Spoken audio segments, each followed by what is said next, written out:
Se você não entende de pessoas, você não entende de negócios. Hoje é CEO da URH, empresa que está revolucionando o mercado de gestão de pessoas. Seu público interno são pessoas e seus clientes também são pessoas.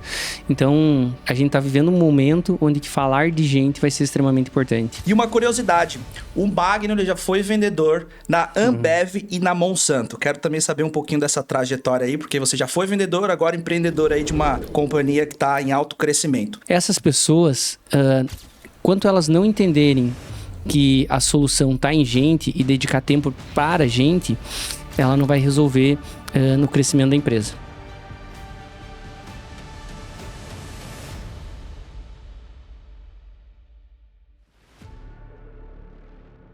Turma, tudo bem? Sejam muito bem-vindos ao Vendas, o podcast de vendas B2B para quem respira vendas todos os dias. E o papo de hoje é sobre gente, porque não existe crescimento de uma boa empresa, de uma boa companhia, sem as estratégias corretas de gestão de pessoas. Não é não, Lucão? Isso aí, recebe cara fera quando o assunto é gestão de pessoas aqui. Conta pra gente aí, quem que é o nosso convidado de hoje? Cara, baita cara aí, conheci o Magno há um tempo atrás, admiro muito a carreira dele como empreendedor, então, primeiramente, obrigado por aceitar o nosso convite, já passo aqui a palavra para você. E a fazer uma apresentação breve do Magno, hoje é CEO da URH, empresa que está revolucionando o mercado de gestão de pessoas, vocês vão conhecer um pouquinho aqui da empresa. E uma curiosidade, o Magno ele já foi vendedor na Ambev e na Monsanto, quero também saber um pouquinho dessa trajetória aí, porque você já foi vendedor, agora empreendedor aí de uma companhia que está em alto crescimento. Cara, muito bem-vindo. Mais uma vez, obrigado por aceitar o nosso convite. Que é isso, obrigado. É um prazer imenso estar aqui com vocês. Eu acho que esse papo aqui vai ser quente, porque vocês entendem muito sobre os hard skills da área comercial e eu vou tentar trazer um pouquinho aqui do outro lado, que é gente que impulsiona isso para crescer. Animal, cara. Estou muito feliz também com a tua passagem aqui com a gente. Mas vamos lá, me conta um pouco sua trajetória. Quem que é o Magno aí nos bastidores? Bacana. Se eu for... Ontem até eu estava numa conversa com a família lá, eu estava relembrando um pouco do meu histórico, né? Eu sempre gostei muito de trabalhar. Com o meu aniversário de 14 anos, eu queria que virasse a meia-noite para no dia seguinte eu poder fazer carteira de trabalho. Eles deram risada, porque realmente eu sempre tive essa ânsia de querer trabalhar. Então, cara, já fiz de tudo. Fui garçom, trabalhei como estagiário, trabalhei em provedor de internet quando era muito novo. Mas daí com 17 anos passei no processo de estágio da companhia Ambev, né? Que eu sempre falo para todo mundo, né, cara? A melhor maneira de aprender é com o dinheiro dos outros. Porque lá eu ganhava para aprender. Então eu tava aprendendo uma baita referência em gestão para tudo. Gestão comercial, gestão de logística, gestão de pessoas, para todos os modelos de gestões, e ainda recebia salário para estar lá dentro. Então foi uma experiência, fiquei 7 anos e meio lá, fui o gerente comercial mais novo do Brasil da Ambev. Nossa. Então isso foi muito bacana. Foi uma experiência muito bacana. Dá para nós esticar um pouquinho mais, falar sobre isso, porque trouxe muita soberba, porque você com 23 anos, você acha que manja muito, quando alguém te diz que você conseguiu algum lugar que poucos conseguem. Então daí pega o lado das pessoas de novo, que você consegue entender que é indiferente da posição que você está, você sempre vai precisar de gente para poder fazer as coisas acontecer. Então líderes comerciais têm que ficar muito atento a isso. E depois eu recebi o convite para ir para São Paulo, na antiga Monsanto, que depois fez a fusão com a Bayer. Eu fiquei mais 5 anos e meio em São Paulo, cuidando do estado lá de São Paulo. Foi um momento muito rico lá em São Paulo. Animal. E quando que foi essa virada de chave aí para gestor comercial, par de vendas? Cara, a Ambev é uma baita empresa, admiro muito a cultura deles lá. É uma cultura mais agressiva, tal, né? De números e resultados, mas é incontestável que a empresa tá criando o que criaram, né? E quando foi essa virada de chave que você fez, cara, de CLT, vamos chamar assim, para empreender, e hoje já é um empresário de sucesso, né? A gente vai explorar um pouco aqui sobre a empresa que tá atuando, mas quando foi essa virada de chave? Cara, vou empreender, vou largar tudo. É muito doido, né? Eu fui criado, minha família me criou para ser um bom CLT, né? Meu pai e minha mãe, meu pai trabalhou 29 anos na mesma empresa, então eles diziam assim, cara, meu pai sempre dizia que eu tinha que ter um relógio despertador e um guarda-chuva, que indiferença do que acontecesse, eu tinha que estar no horário, e o guarda-chuva é que se chovesse eu tinha que ir igual. Então, eles me criaram para isso. E eu passei por 12 anos no mundo corporativo, crescendo minha carreira. Fui analista de gestão, head na área de gestão dentro da companhia Ambev. Depois fui head da área comercial. Depois assumi a área em São Paulo como que account para cuidar das grandes contas do Brasil da companhia. Então, fiz todo um projeto de carreira. Chegou um momento que os desafios começam a te provocar, né? Tu diz, cara, o que eu quero... Vou arrumar um problema na minha cabeça. Exatamente isso. E chegou um momento que é um episódio muito marcante na minha cabeça. Tinha um rapaz lá que era um par meu, tinha 44 anos de idade, ele já era casado, tinha 2 filhinhas, e ele tinha mudado de diretoria. E daí ele pegou e disse assim, teve um episódio, eu falei, mas cara, por que você tá fazendo isso? Ele falou assim, cara, mudou a liderança agora, você tem que andar no trenzinho da amizade.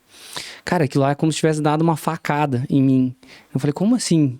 Ele disse, cara, quando muda as lideranças tem que ter bastante cuidado. Daí eu pensei, cara, ele era um baita profissional, é até hoje um excelente profissional. E eu pensei assim, cara, eu não quero chegar com 44 anos de idade e ter que estar me diminuindo para me encaixar. Não quer dizer que todas as companhias acontece isso, tá, pessoal? Bem pelo contrário, dá para construir uma baita carreira no executivo, ganhar tão bem quanto muitos empresários, mas naquele momento aquilo me despertou. E eu falei, cara, realmente não vou esperar meus 44 anos.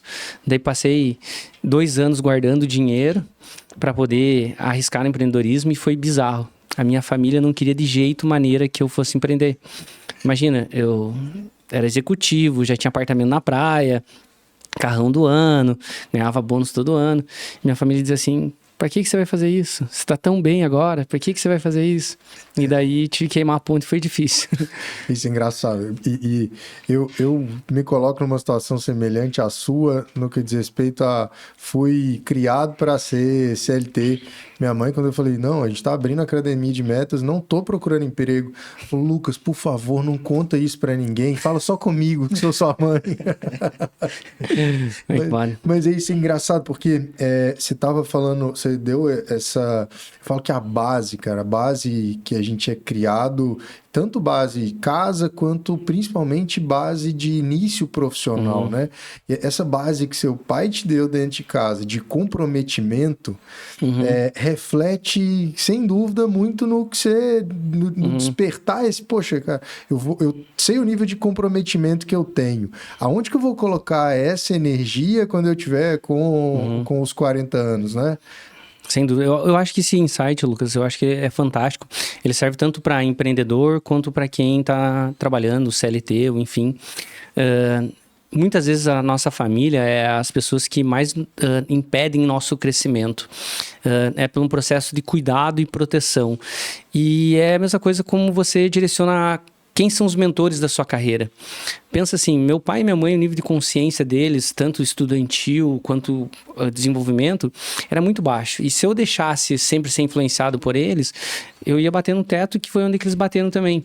Então, você tem que aceitar, entender que pai e mãe, mas não devem ser seus mentores da carreira, principalmente. E aí você quebrar essa ponte, dizer, cara, tem que seguir aqui, quem que vai ser meus mentores, buscar bons mentores, pessoas para poder seguir. Eu sempre, até eu brinco quando a gente tá fazendo one-on-one lá na empresa, que eu converso com eles, cara, quem são as pessoas que você segue para isso que você tá vivendo agora, que mais te ajuda? Porque para mim, nós tivemos no passado aquele negócio que chamava livro, as pessoas liam muito, né? Exato. O livro, ele direcionava as pessoas. Ela direciona a sua vida. Cada livro que você lê, ela vai te direcionar. E as pessoas que você segue, é a mesma coisa. Ela também te direciona. Então, eu sempre quero estar sabendo, cara, quem que esse cara está seguindo? Qual que é a linha de raciocínio que ele está construindo aqui? Então, é muito importante ter cuidado disso. Quem são os nossos mentores? E o seguir do livro era com profundidade. O seguir hoje em dia é raso. Nossa. Eu pego uma frase bonita que alguém disse na internet e digo que aquilo ali... Cara, eu canso de ver empresário que a gente está conversando e ele solta uma frase que você vê que... Cara, foi uma frase que ele pegou solta num contexto, mas que não tem a profundidade que a gente tem quando a gente está lendo um livro, tendo de fato um mentor. Eu falo isso muito com as pessoas do nosso time. E principalmente com as pessoas, eu falo às pessoas do nosso time, porque eu falo com o meu time que eu vou fazer por eles o que eu gostaria que fizessem por mim se eu tivesse sentado na cadeira deles. E isso é muito de você saber para quem que você está pedindo ajuda, ou aonde você quer chegar, quem que já chegou lá onde você acha que quer estar, para você saber como que é o dia a dia dessa pessoa, como que é a rotina, o que que ela precisou estudar para chegar lá, para se preparar, como que são os desafios do dia a dia, porque muitas das vezes não são as mil maravilhas que a gente acha que vai ser, né? Zero. É por isso que a gente tem hoje uma grande percentual da população ficando adulto muito mais tarde, né? Porque eles passam muito tempo entrando com desacordo com aquilo que eles viram até então. Então, eles viam sempre a vida maravilhosa de todo mundo, as coisas perfeitas de todo mundo. E daí, quando cai na realidade e tem que, principalmente, fazer uma coisa que é botar a mão na massa, ter que executar, lidar com o não, com as rejeições, é onde acontece a maior frustração. E daí, o que acontece? Elas querem mudar de página de novo, querem voltar para a página bonita. Só que daí fica mudando de página a todo momento. Então, hoje as pessoas estão começando a virar madura com 25 anos. E esse é um ponto, até já conectando com o nosso assunto aqui, a gente estava até conversando antes de gravar, esse ponto dessa, não vou falar geração, ou enfim, pode ser a geração também, você pode afirmar aqui, mas essa questão de pula-pula das empresas, fica um tempo, 8 meses, 9 meses, um ano, muda, e aí não está satisfeito, vai para outra empresa, vê que existem problemas também, muda de empresa, isso está muito comum hoje em dia, a gente que liderou outros times e outras empresas também passava muito por isso, né? Na sua visão hoje, qual que é o maior dor hoje das empresas quando o assunto é gestão de pessoas? Perfeito. Normalmente vamos pegar aí empresas vamos pegar a massa primeiro, né? Que daí acho que vai servir para todo mundo, vai conectar muitas pessoas aqui. Quando eu pego a massa, eu tô falando de empresas de médio e pequeno porte, empresas abaixo de 50 colaboradores em média. Normalmente esse cara tá buscando uma mão de obra barata. E normalmente a mão de obra barata são pessoas júnior. E as pessoas júnior estão nessa faixa etária, até os 25 anos, por aí. Um dado relevante até os 25 anos, as pessoas têm... o tempo médio de empresa é 8 meses, na geração que agora está com 28 anos. Então, até eles chegarem aos 25 anos, o tempo médio deles eram 8 meses em cada empresa. Então, olha o nível de rotatividade. Se a média é isso, então tem pessoas que ficaram muito menos que 8 meses. Elas passavam o período de onboard até 6º mês ali no máximo. Então, a rotatividade é altíssima, altíssima, altíssima. Essas pessoas, quanto elas não entenderem que a solução está em gente e dedicar tempo para a gente, ela não vai resolver no crescimento da empresa. Vamos falar sobre histórico para ilustrar o que a gente vai viver. Lá atrás, em 1908, se eu não me engano, foi quando saiu o ERP. Dá para buscar na internet, mas eu acho que é isso. Porque começou as pessoas terem dinheiro e elas precisavam fazer gestão desse dinheiro. Saiu ERP, para fazer gestão financeira. Daí elas começaram a entender que para poder amplificar o dinheiro, começaram a vender mais. Vender era o ar que respirava. Saiu o CRM para as pessoas. E agora as pessoas estão vendo que gente é que faz a diferença. E cada vez mais está vindo sistemas de GP, que é gestão de pessoas. Então são as fases que estão vindo, evoluindo, cada momento que a população vem evoluindo também. Então, o empresário, o empreendedor que não se ligar que o desafio agora é gente, vou trazer mais um dado mais assustador ainda. Hoje, a rotatividade média do Brasil é de 56%, o índice de turnover. Então, 56% das empresas, quer dizer, desculpa, de todas as empresas, 56% do seu time vai mudar dentro de um ano. Quando eu pego as médias e pequenas, esse número é muito maior. O dado que até 2030, esse índice chega a bater a 112% de rotatividade. Nossa. Então imagina, 100% da sua empresa vai rodar. Porque a gente vive na era da informação, onde todo mundo olha o gramado vizinho cada vez mais bonito e tem a possibilidade dessas conexões mais rápidas. Fazer uma proposta para ti. E as empresas, quando estão na fase de rampagem, a coisa que a gente mais está vendo, vocês devem observar isso, principalmente na área comercial, é que mais sofre com isso. Pagando mais por profissionais júnior. Sim. Porque ele tá tão desesperado para conseguir alguém, a pessoa vem em processo seletivo e ela diz assim, cara, eu vou pagar mais porque eu preciso de alguém que tenha pelo menos um pouco de experiência. Quando traz para dentro, essa pessoa não entrega, o que acontece? Rotatividade. Então, acontece uma frustração do lado do empresário, que ele também para de acreditar que gente é a solução, porque ele pagou mais e não entregou. Então, ele para de acreditar. Então, hoje o momento isso tem uma frase que fala muito, se você não entende de pessoas, você não entende de negócios. Porque seu público interno são pessoas, e seus clientes também são pessoas. Então, a gente está vivendo um momento onde que falar de gente vai ser extremamente importante. E a gente está num momento onde estão falando tanto sobre inteligência artificial, tentando resolver problema com ferramenta. Inteligência artificial, no final das contas, é ferramenta. Que você precisa olhar primeiro para as pessoas, né? Pessoas, eu preciso ter competência para poder fazer boas perguntas para a inteligência artificial me dar boas respostas, né? Quando vocês que como vivem esse ambiente de RH no dia a dia lá na URH, lidando com clientes que enfrentam esse desafio de turnover no dia a dia, o que você enxerga como principais pontos de evolução para esse empresário que tem ali em torno de 50, 100 funcionários? Por onde eu preciso começar a olhar para a gestão de pessoas? Sendo porque eu vejo que muitas das vezes o problema cultura é construído de cima para baixo, né? Uhum. E o empresário ter a humildade de enxergar e falar, cara, o problema tá no meu, começa aqui. Na visão de vocês, por onde que eu empresário, tenho ali 50, 100 funcionários, por onde que eu começo a olhar para melhorar essa gestão de pessoas, ter indicadores da minha empresa? Ótimo. Lucas, essa pergunta aqui, ela dá muito pano para manga, é excelente pergunta. Eu vou tentar fragmentar ela em algumas partes, que pode ser que ela seja muito esclarecedora para muitos empresários. Vamos lá. Se tu pegar as principais empresas que deram muito certo, você vai ver que CEOs e os principais líderes entendem de gente e são envolvidos com a área de gente das empresas. Vocês sabem, a empresa que vocês trabalhavam, então os caras, a área de gente de gestão, o setor de gente, eles sempre têm uma autoridade muito grande dentro dessas empresas. Então não é por nada que eles dão certo. Então já fica claro que gente é que faz diferença. Segundo ponto que eu quero chamar a atenção do empresário brasileiro processo de recrutamento e seleção.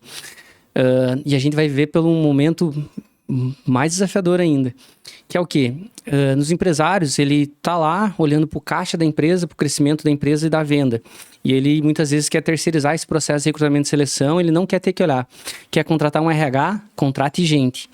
O RH, o que ele faz? Ele vai lá, abre uma vaga no LinkedIn e deixa vir um monte de pessoas para o LinkedIn lá, ou enfim, contrata alguma ferramenta que traga candidatos para ele. Vocês vão entender muito bem do que eu vou falar. A diferença de inbound e outbound. Quando vem um monte de candidato ali, tá vindo, é como se fosse uma rede, cai tudo que é tipo de candidato, e não o que você quer. O outbound é como você pescasse com um arpão, você vai lá e mira no candidato. Então, as empresas, elas precisam ter um RH eficiente que façam prospecção ativa de candidatos, para mirar no candidato que ela quer trazer para dentro da empresa. Enquanto esses caras ficarem sentados lá, esperando encher esse funil de contratação das vagas que está disponível no LinkedIn, algo do gênero, eles vão continuar caindo no colo deles, esses caras que estão mudando de empresa a cada 8 meses, a cada momento, e vai continuar sem ter o talento bom de fato. Sim. Então, não negligenciem processo de recrutamento e seleção. Dediquem tempo e dedicação para isso. Nós somos uma empresa de 58 colaboradores, a gente foca muito em produtividade.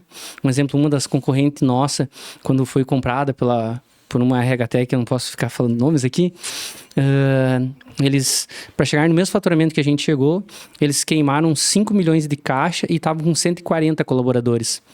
E a gente tem apenas 58, porque o nosso foco está em produtividade.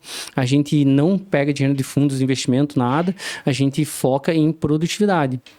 Então, dá para fazer sim, não é difícil, mas você tem que ter estratégia certa. Mesma coisa da área comercial, é igualzinho à área comercial. Mas a gente Nas empresas que a gente trabalhou, a gente brincava que... Brincava não, é um dado verídico que 3% do funil de candidatos que chegavam passavam por um processo seletivo ali nosso. Ou seja, eu era head de vendas ali daquela companhia e apenas 3% dos currículos que você comentou, que a gente estava atraindo, eles são filtrados, aí tem um processo de filtro de cultura, Mindsight, que é a ferramenta que faz todo o arquétipo daquela pessoa, tarará, depois passa pro RH, depois o RH passa por um outro filtro. Cara, eram 5 filtros até chegar o head que decide ali. E obviamente chegava mais qualificado, cada 10 eu aprovava 2, assim. Então a gente brincava que era os 3%, tem uma série da Netflix que fala sobre isso, né? Mas é uma dificuldade realmente, né? Vem muita gente desqualificada para entrar no funil ali, meramente que a gente precisa ter uma qualificação mínima. Uma dúvida sobre o que você trouxe, que você comentou sobre o outbound de candidatos. Muitas vezes, cara, pra gente fazer o outbound de um candidato bom que a gente quer pra nossa empresa, vai custar uma grana. Porque pessoa boa geralmente já está empregada. Tem alguma dica aí nessa linha do como melhorar esse processo ou talvez facilitar? Aí vamos lá, falar mais sobre a parte de gestão. Depende. Por que vai custar mais caro? Você está trazendo alguém que já tem experiência, ele é sênior de fato, aí sim, você vai ter que pagar mais caro porque ele já é muito mais habilitado e ele já vai te entregar resultado muito mais rápido também. Mas se, cara, você é uma empresa que nem vocês são uma empresa de educação, vocês têm um know-how bizarro para poder educar esse cara. Eu focaria em trazer os soft skills, que é a parte comportamental. E esse cara, muitas vezes, vai pegar ele júnior ou pleno, recém começando. Então, você consegue trazer ele de forma mais... com custo menor. Mas, de novo, vai ter que prospectar ele. E eu acho que é uma coisa que agora eu vou trazer de novo. Tudo que eu for falando aqui, como o público é de vendas, eu vou tentar sempre comparar com a área comercial. Faça o ICP do candidato. Se você não fizer o ICP do candidato, você vai... não adianta, as pessoas... o mundo tá preguiçoso. E sempre teve. Não mudou agora, não é agora. Sempre foi assim. Se você fizer o ICP do candidato, tu vai saber onde achar ele. Porque nem todo candidato, ele tá no LinkedIn. Nem todo candidato você vai achar ele nos canais normais, tradicionais. Então, vamos supor, o cara do varejo, muitas vezes. O cara nem tem um LinkedIn, às vezes. Mas é o cara que tá lá na loja, que trabalha de segunda a domingo, e ele tem brilho no olho de crescer, porque ele quer trocar de carro. E muitas vezes esse cara, a gente nunca chegou nele e conseguiu fazer uma proposta para esse cara. E esse cara é o que tá disposto a aprender, a trabalhar mais, porque ele já trabalha, né? Sim. Então, tentar fazer esse preparatório do ICP do candidato de fato. Sensacional. Tu tem uma experiência com isso, né, Lucão? Você já se contou a história de você foi numa loja, encontrou uma pessoa que tinha um soft skill, né? Você tem uma história pra você. Eu fico muito atento, Magno, a todo lugar que eu vou, sobre a experiência que eu tenho com as pessoas. Isso é um erro que eu vejo muito comum, o colaborador cometer, que é não tratar com excelência 100% das situações, porque aquela pessoa que está ali hoje, que você está vendendo para ela, ou que você está comprando dela, amanhã ela pode te contratar, ela pode ser um potencial, não só um potencial cliente, mas ela pode, se você atende com excelência, você pode despertar, principalmente que o funcionário está insatisfeito, e aí você vê que a pessoa está insatisfeita, trabalhando com preguiça, não entende que a pessoa que ela está atendendo mal ali poderia ser quem ia tirá-la dali para levá-la para um lugar muito melhor. Diferente. Tem um erro que eu vejo, muito empresário cometendo, olhando só no momento da contratação, olhando só para o segmento dele. Então, poxa, tem que contratar, sou do agro, eu tenho que contratar um vendedor. E aí ele vai olhar para vendedor de agro. Então, vai olhar para o concorrente dele. E alguns cenários, por exemplo, a gente trabalhou por muito tempo na RD. A RD, geração de demanda, era via inbound primordialmente. Você pegar um vendedor que está habituado a trabalhar num funil, pode ser o melhor vendedor que está trabalhado a receber lead, coloca essa pessoa para prospectar, então é vendedor igual, só que ele vai sentar num tipo de funil completamente diferente. Entra exatamente onde você está dizendo. Olhar para soft skills, né? Olhar para quais que são as características que são fundamentais para o perfil ideal do candidato, para o meu ICP, para aquela posição que eu quero ter no meu time, né? Exatamente.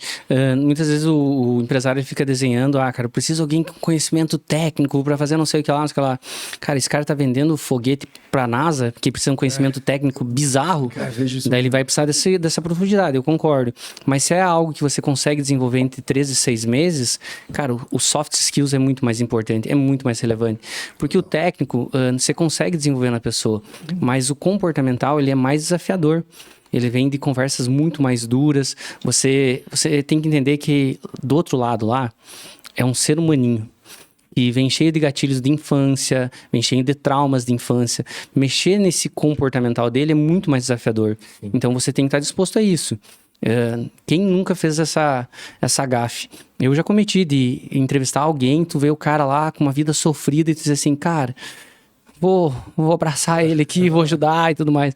Só que você não tem noção. O processo de evolução humana, ele leva tranquilamente 2 anos para a pessoa conseguir tirar várias amarras internas dela para te conseguir evoluir. Estou dizendo que não é para investir nessas pessoas, bem pelo contrário. Tem que saber se está disposto a pagar esse preço por esse tempo. A função dela permite que ela consiga durante 2 anos ficar evoluindo? Permite, ok. E sobre soft skills que a gente está falando aqui, na sua visão hoje como gestor, empresário e já tem um time de vendas, na sua visão, quais são as soft skills de uma boa pessoa de vendas, na sua experiência? Excelente, excelente. Quando a gente fala sobre a parte de vendas, eu não tenho todas as respostas aqui, mas eu espero que eu possa colaborar, tá? E depois deixe os comentários aqui se vocês têm mais coisas para agregar. Eu acho que o principal soft skill na área comercial, de fato, primeiro é esse cara ter uma ambição de querer crescer, porque ele vai ter que trabalhar com um comportamental que é resiliência.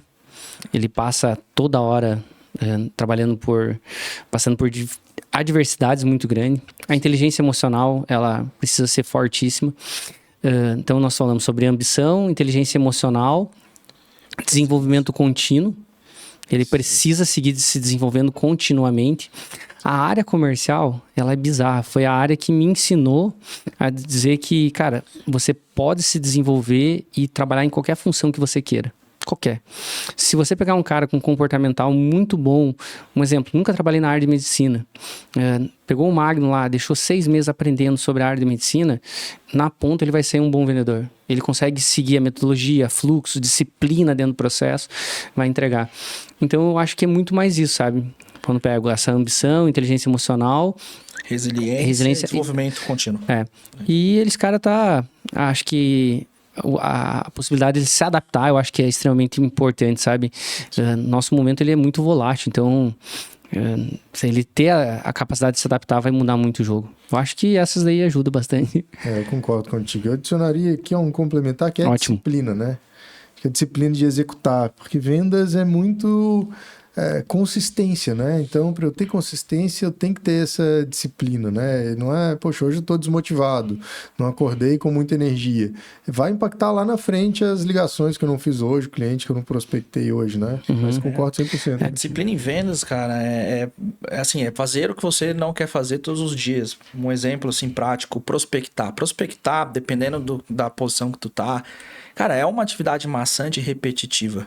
Então, você vai ter que fazer aquilo por 20, 30, 40 vezes no mesmo dia, muitas vezes, né? Se conectar no LinkedIn com novos nomes, mandar mensagem, fazer ligações ali de prospecção. Então, demanda tempo. Se você não gosta de fazer ou não é disciplinado, você vai acordar e falar, putz, isso aqui eu vou deixar para depois, vou fazer as tarefas que são mais fáceis aqui, mandar um e-mail, fazer um follow-up via WhatsApp, são tarefas mais gostosas em fazer. As tarefas mais chatas, você não tem disciplina, cara, você acaba deixando para depois. E hoje em vendas, o que performa é quando a gente olha a métrica de volume. Quantas ligações tu fez, quantas conexões tu fez. Então a gente está olhando métricas de esforço. Se a pessoa não tiver ambição, resiliência e disciplina em conjunto, cara, muito difícil vai performar. Total. Eu vou dar um exemplo aqui para corretores de imóveis. Na opinião de vocês, corretor de imóvel ganha bem ou ganha mal? Ganha bem. Bem. Pois é, na grande maioria ganha muito mal. Na grande maioria ganha muito mal. Porque quem ganha muito bem são realmente os caras que são extremamente disciplinados. Porque os caras corretores que ganharam bem um pico, porque normalmente o que acontece? Ele vai lá, começou a trabalhar, caiu de cabeça na função, 3 a 6 meses, fez uma comissão de 50, 60 mil reais.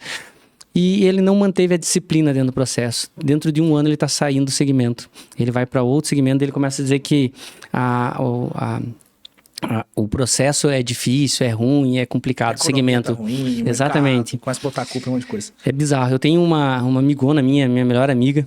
Ela é corretora de imóveis, ela mora até em Itapema. Espero que ela esteja ouvindo isso.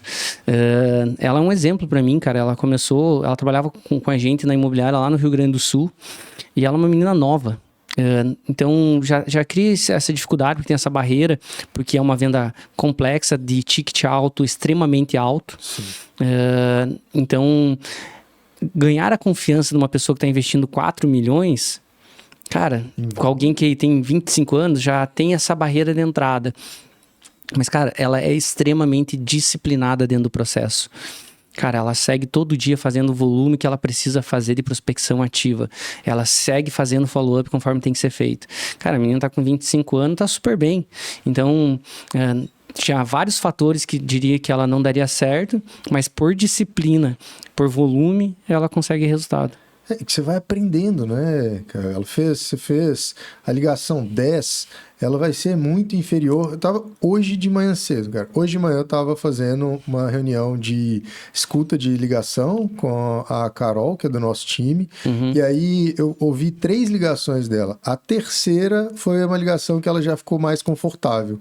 E aí eu parei e voltei e falei, Carol, olha só como que até você chegar no estado de flow, a primeira não foi muito boa, a segunda não foi muito boa, a terceira, olha como que o seu tom de voz mudou.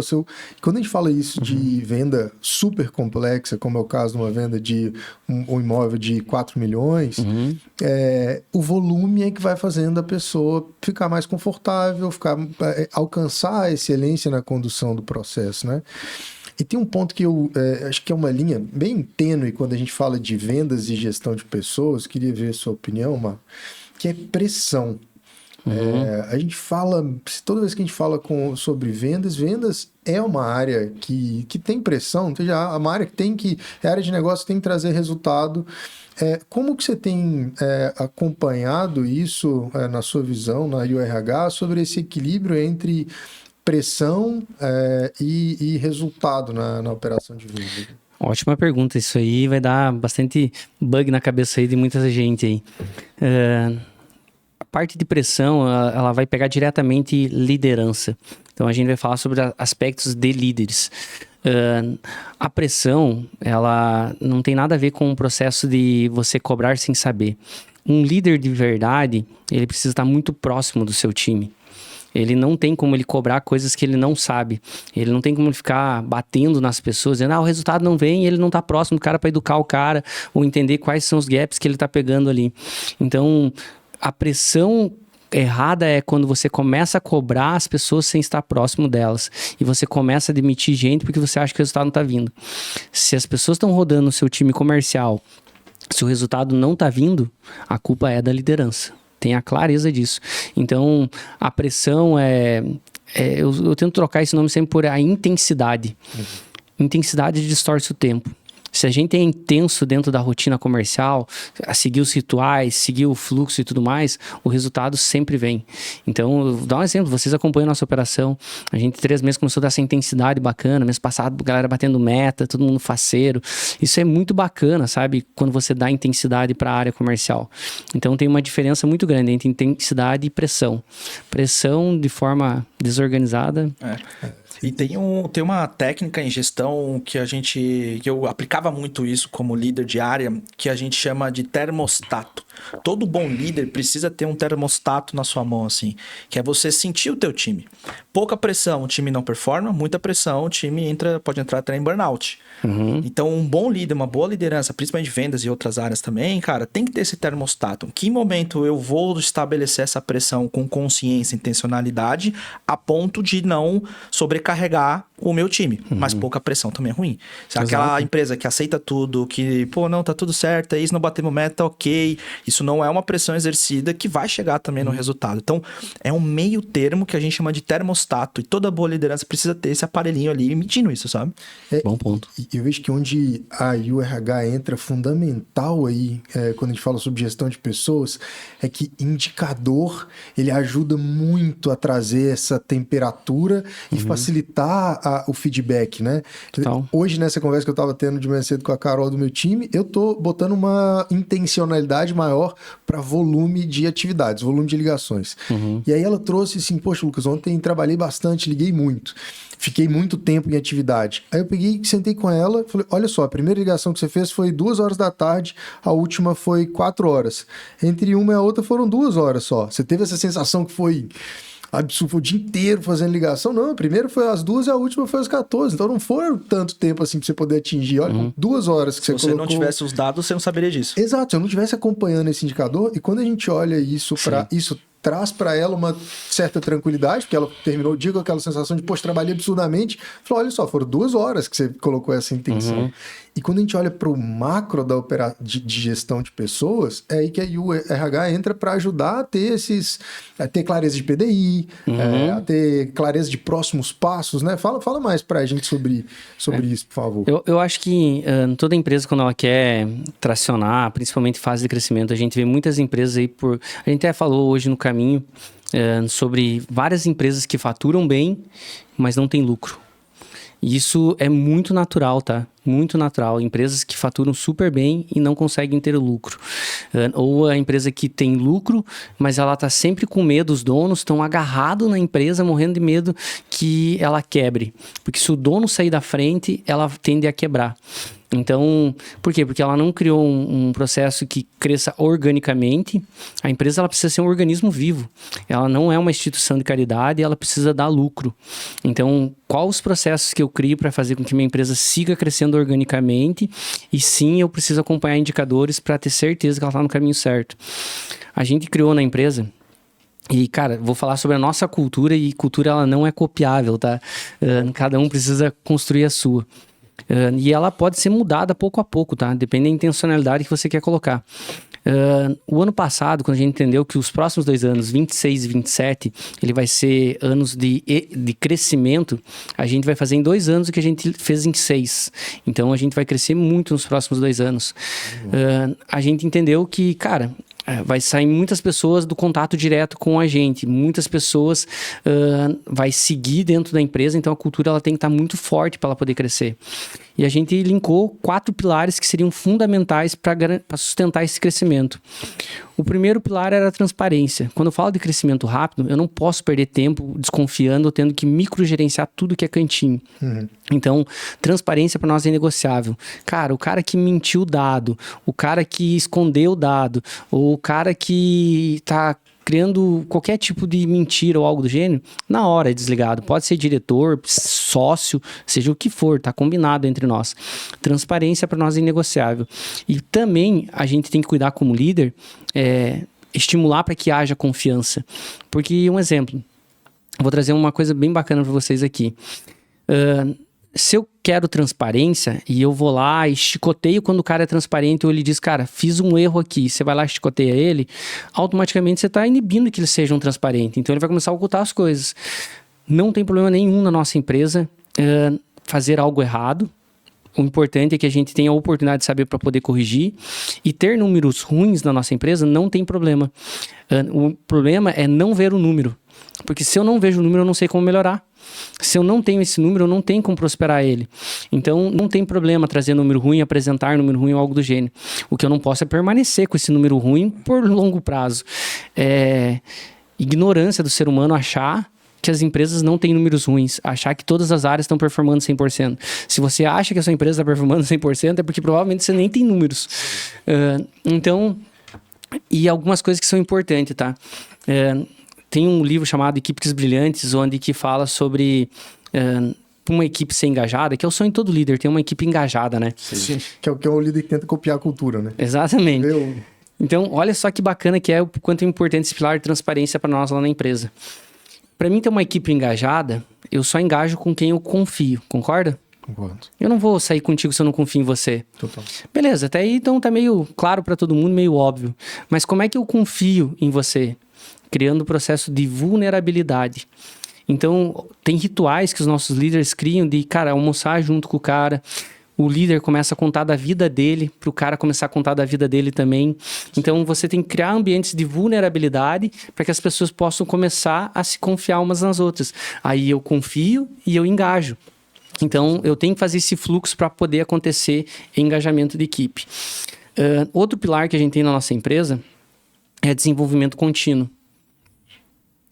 Porque já tem um estudo que prova que tudo que eu estudo hoje, a tendência é que nos próximos 5 anos eu esqueça 85% do que eu estudei. Então eu vou esquecer 85%.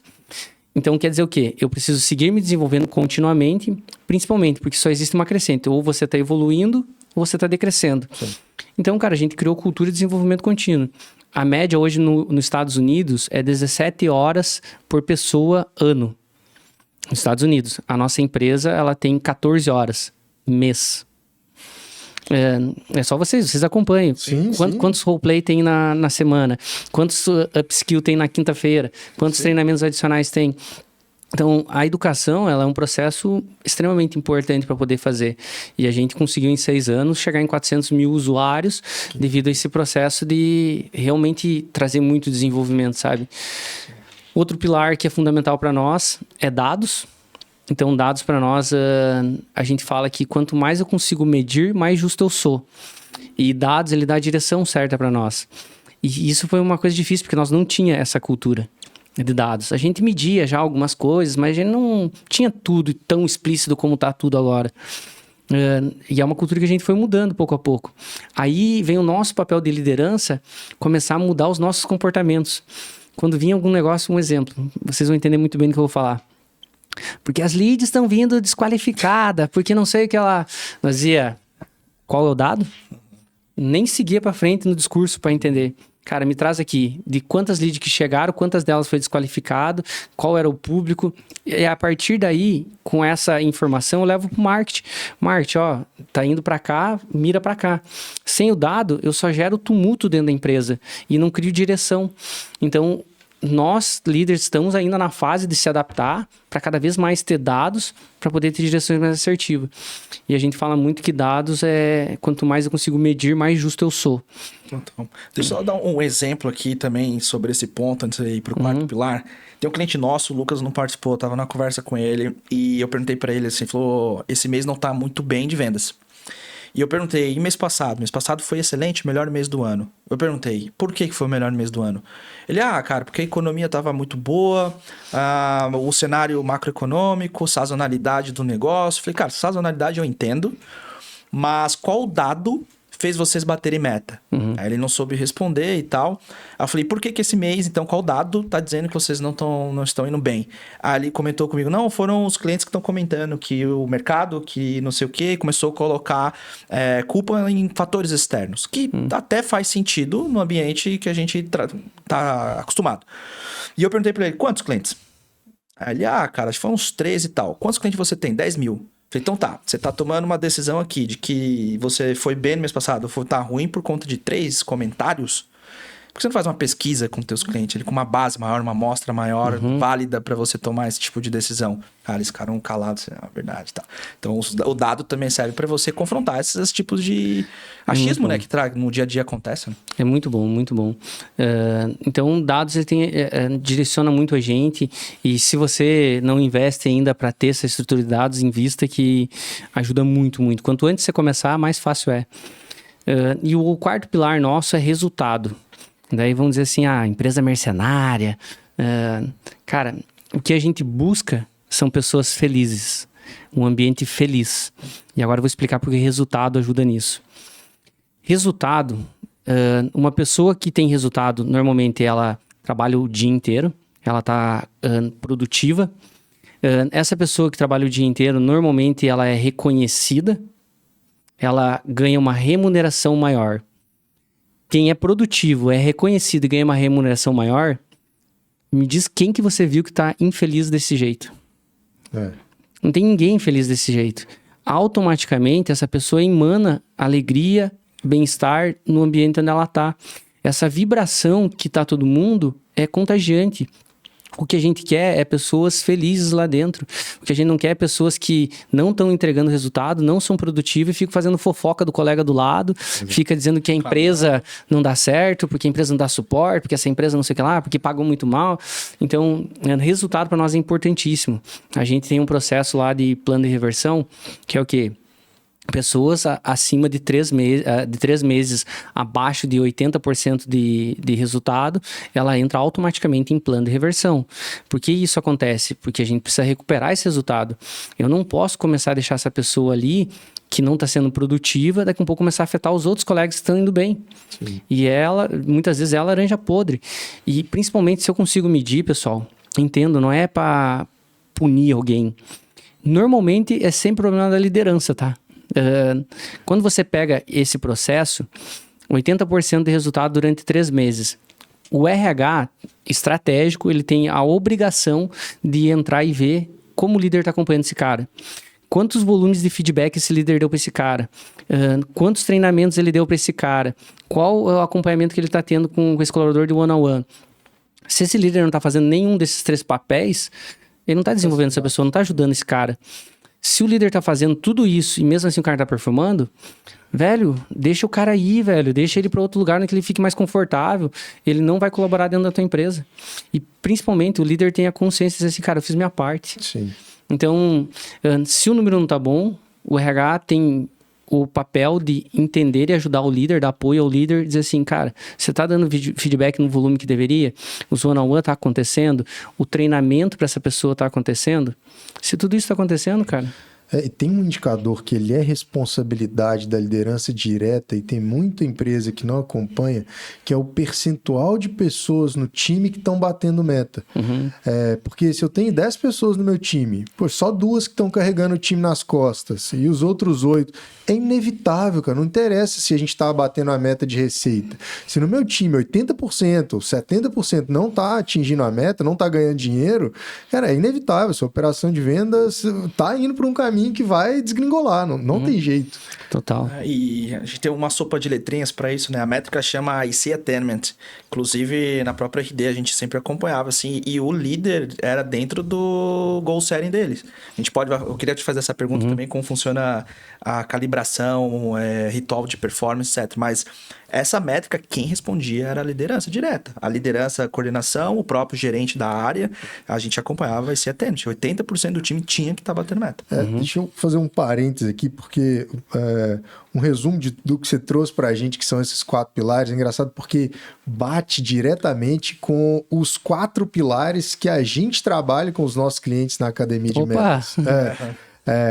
E o que a gente acredita é que para a empresa ter previsibilidade de vendas, ela precisa ter muito alinhado cultura, organização, estratégia e resultado. Esses 4 pilares precisam estar muito bem alinhados dentro da operação comercial para a empresa conseguir ter previsibilidade de vendas. E muito provável que muitos de vocês que estão nos ouvindo vivem desafios na operação comercial que estão alinhados a esses 4 pilares, que estão travando a sua operação de ter clareza do que precisa ser feito para bater meta. Eu vou deixar um link aqui no podcast para você com a minha agenda direto. Eu vou separar alguns horários da minha agenda para poder fazer um diagnóstico da sua operação. Vou ter uma conversa estratégica contigo para entender o que você está fazendo para poder te dar mais clareza de onde que estão os pontos de atenção para poder bater meta com previsibilidade, né, mano? Fantástico. Tem um diagnóstico desses caras aí, cara. Aproveitem. É isso. E, cara, deixa eu te perguntar, você falou sobre aquela taxa de turnover, que é uma taxa alta, e comentou que é um dos principais pontos que as empresas precisam olhar, se não perde dinheiro, etc. Na prática, como eu resolvo o turnover? Existe uma bala de prata? Existe um playbook? Existe algum método que você consegue ajudar e a galera tá desenvolvendo? Excelente, Caio. Vamos tentar fazer aqui um pitchzão rápido sobre tentar resolver isso, tá? Se você tá com um problema instaurado dentro da sua empresa, com uma rotatividade alta, você precisa ser homem suficiente nesse momento, mulheres também, tá? É só generalizando aqui, mas você precisa ser maduro o suficiente para poder rodar uma pesquisa de clima interno. Roda essa pesquisa de clima interno, automaticamente você vai ver onde estão os problemas da sua empresa. Tenha hombridade de fazer isso. Se você não fizer diagnóstico, você não sabe como atuar. Coragem de ouvir, né? Coragem de ouvir. Porque pode vir muita coisa aí. Ixi, e vem muita coisa. Venha, né? Exatamente. Feedback é o melhor ato de amor. Exato. Quando Exato. os colaboradores estão dando feedback, é porque eles não querem sair da empresa. Quando eles pararem de dar o feedback, é porque eles não querem mais estar ali. Então, rode uma pesquisa de clima, primeiramente. Depois disso, comece a colocar plano de desenvolvimento individual para 100% da empresa. Plano de desenvolvimento individual, ele dá a visão de futuro do colaborador dentro da empresa. Vou trazer uma notícia para você, empresário, que é muito boa, tá? As pessoas não gostam de mudança. As pessoas não gostam de desconforto. Elas não gostam de ter que mudar de emprego. Então, quando você dá visão clara de plano de desenvolvimento individual para ela, deixando claro que nos próximos 2 anos, dentro da sua empresa, ela vai sair de 3 mil de salário e ela pode chegar em 5 mil de salário e ela pode assumir função Y e você dá direção para ela, ela tende a querer seguir, porque ela já tá ali dentro. Para ela é confortável mexer no ambiente que ela já conhece. E você tira a ansiedade, né? Total. Você tem um próximo passo, claro. É um exemplo simples. Tem muita empresa que não tem um ritual de promoção. Assim, não tem uma janela onde as promoções acontecem. Então, o meu colaborador fica com aquela ansiedade de, pô, quando que eu vou ser promovido? Quando que eu vou ser promovido? Se eu tenho um ritual, na minha empresa, os colaboradores são promovidos em abril e setembro. Cara, se é junho, você sabe que não vai chegar uma promoção agora. Lá para setembro, você cria a sua expectativa. Exatamente. E esses empresários, que nem quando tem a clareza, faz o quê? Reduz as pessoas que vão mudar de emprego, porque muitas vezes elas recebem propostas e como ela não sabe, é caótico o cenário dela, não sabe o que vai acontecer ali na frente, ela não vê nenhuma previsão de futuro dentro da empresa. E ela recebeu uma oportunidade por R$500 a mais, ela sai da empresa. Porque tá caótico aqui, tá desconfortável para ela aqui, ela não sabe para onde vai. Então, criar esse PDI, ele é extremamente importante para poder ter redução de pessoas. Magno, mas eu quero segurar todo mundo? Aí tem um processo chamado plano de reversão. Vou dizer assim, toda vez que a gente entra com a nossa tecnologia dentro das empresas, a gente deixa muito claro, cara, 20% do quadro de colaborador que você tem aí, você vai poder desligar. E a empresa vai continuar entregando as mesmas coisas ou vai melhorar. Como assim, Magno? Tenho 100 colaboradores, vou poder desligar 20 pessoas? Sim, provavelmente tem 20 pessoas que são ineficientes dentro da tua operação, que estão criando o alvoroço e estresse dentro da sua empresa, que são os caras que a gente falou que é de baixa performance. Quando você começa a ter esse processo de medir as pessoas, acompanhar elas, você consegue realmente ver quem precisa. Porque vamos dar um exemplo. Quem aqui nunca ouviu falar, se você lembra, tá? Aquele colega puxa saco. Ele chega no horário, quando o chefe tá, ele começa a trabalhar que nem um doido. O chefe sai, ele começa a falar mal de todo mundo e para de trabalhar. Se esse cara, você não consegue medir ele, acompanhar por números e indicadores, automaticamente esse cara vai ficar anos ali na empresa. Então, esses são os caras que normalmente vão ser desligados. A gente brinca lá na empresa e, cara, eu odeio puxar saco. E as pessoas nem perdem tempo comigo querendo puxar saco porque é declarado isso. Então, é por causa que realmente, cara, eu gosto de reconhecer as pessoas por meritocracia. Pessoas pensam diferente, mas cada uma sai com um sonho de casa. E o meu papel como líder é ajudar as pessoas a realizar esses sonhos delas. E graças a Deus, na grande maior parte, é por via do meio do trabalho. Então, se o líder que é sábio entende isso, ele tem que parar com aquele negócio. É porque o colaborador tem que vestir a camisa da empresa. Para com isso, velho. Ele tem que vestir a camisa dele. Se ele vestir a camisa dele, ele vai chegar às 8 horas na empresa de café tomado, vai baixar a cabeça, vai trabalhar que nem um doido. O curso de noite, ele vai fazer, porque é por ele. Se for pela empresa, ele vai odiar. Ele vai chegar às 8 horas, vai se amarrar, vai tomar café, vai parar, vai no banheiro 300 vezes, o curso de noite ele não vai fazer, porque vocês estão obrigando ele a fazer. Então inverte esse cenário, cara. Ajuda o cara a vestir a camisa dele. Ajuda o cara a realizar o sonho dele. Porque normalmente é pelo viés da empresa. O cara quer trocar de carro, quer comprar um apartamento, quer viajar. É a empresa que vai ajudar ele a chegar nisso. Então colabora com ele. Excelente, cara, excelente. Momento aí de pitch time. Então, como que eu resolvo isso na prática usando o URH? Tem como? Show de bola. A URH, ela é literalmente uma ferramenta com a visão 360. Ela ajuda desde o processo de recrutamento e seleção, o período de onboard, recruta as pessoas de forma correta, conseguindo identificar perfil correto para a vaga certa.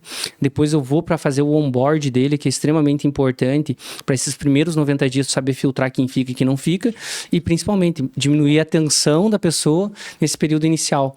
Após isso, sigo fazendo avaliação de desempenho, todo esse processo de performance dele. Tem todas as tecnologias para fazer pesquisa de clima, pesquisa de liderança.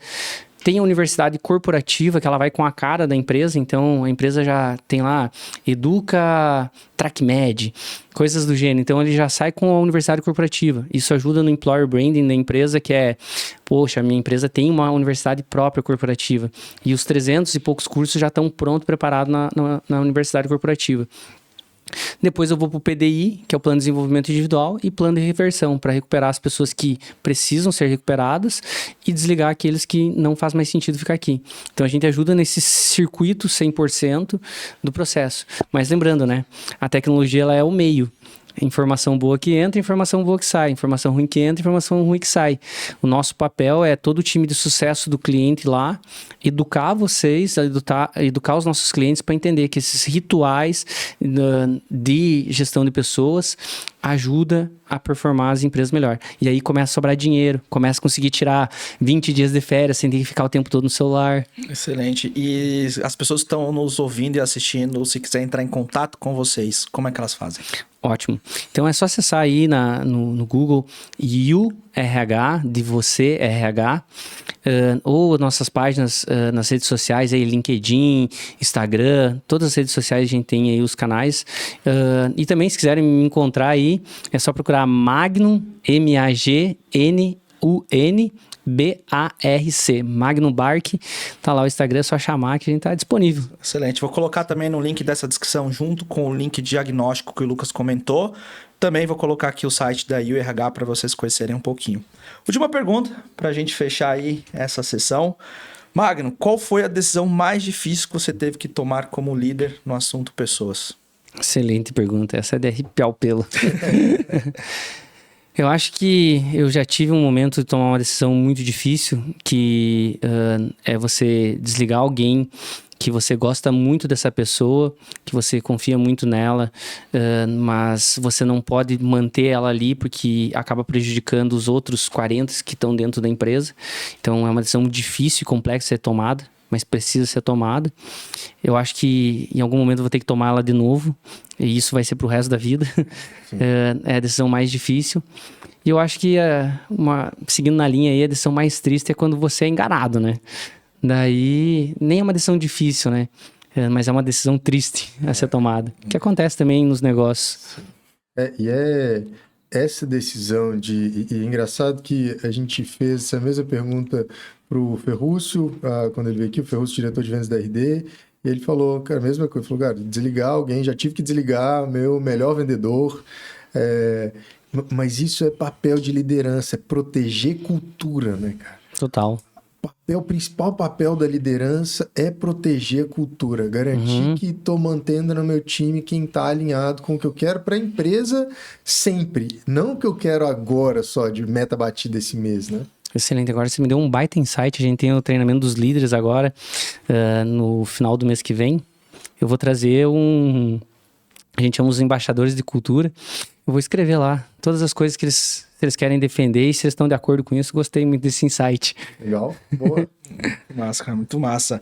Pro Magnum, é prazerzaço falar contigo, Isso. baita bate-papo aqui, aprendi pra caramba, alto Incrível, nível, né, local? total. Alto nível. Então é isso, turma. Esse foi mais um episódio do Vendas, o podcast para vendas B2B, para quem respira vendas B2B todos os dias. E lembretes aqui, por favor, compartilhe esse episódio aí com algum gestor, líder ou pessoa que você entende que faz sentido compartilhar esse tipo de conteúdo. Foi um bate-papo muito interessante sobre pessoas, sobre gente. Acho que muita gente tem que saber e escutar o que a gente trocou ideia aqui hoje. Não esqueça de nos seguir no Spotify, no YouTube, para, obviamente, ajudar aí a chegar em mais gente também. Tamo junto. Obrigado. Maravilha. Valeu, Magno. Valeu, galera. Muito obrigado. Valeu, Magno, obrigado. Valeu. Valeu, pessoal.